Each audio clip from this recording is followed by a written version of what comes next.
Are all animals clean to eat? Let's destroy that theory in 3 minutes. Genesis 9. God says, I give you all animals and green herbs to eat. 1. The Apocrypha flat out tells us Noah knew the laws of God. 2. There's proof of that since he could differentiate clean and unclean animals. 3. If he ate one of the 2 unclean animals he brought, they couldn't reproduce. 4. All green herbs to eat, huh? Does that include nightshade, poison ivy, and hemlock? Mark 7 and Matthew 15.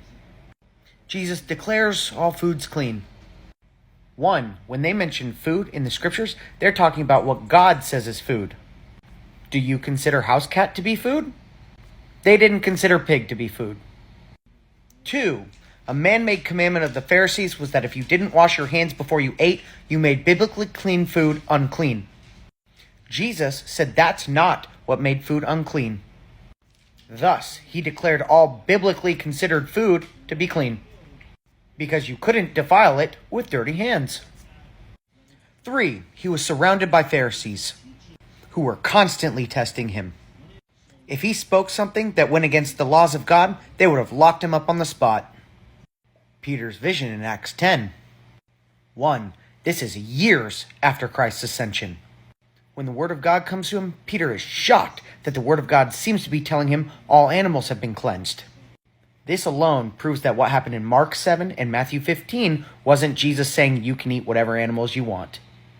Peter was sitting right there with him when that happened. Why didn't he say to God, oh duh, Jesus cleared this up years ago.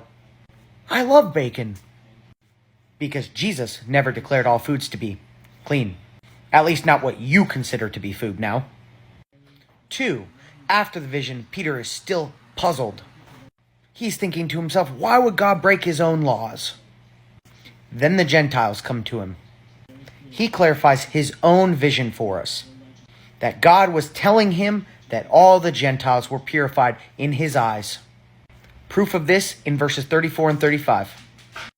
3. Peter is seemingly relieved to realize it's about the Gentiles and not about animals, and animals are never mentioned again in Acts 10 or 11. 1 Timothy 4. Commanding people to abstain from foods that God has created. Again, Paul follows Torah. When he talks about food, he's talking about what God considers food, not what you consider food. I have many videos proving that Paul followed and taught Torah. Paul even states it in Acts 24:14. And 2, on the off chance Paul was saying you can eat whatever you want, that would make him a false prophet and he would violate the Deuteronomy 13 test. And you couldn't listen to him because he wouldn't have been sent by God.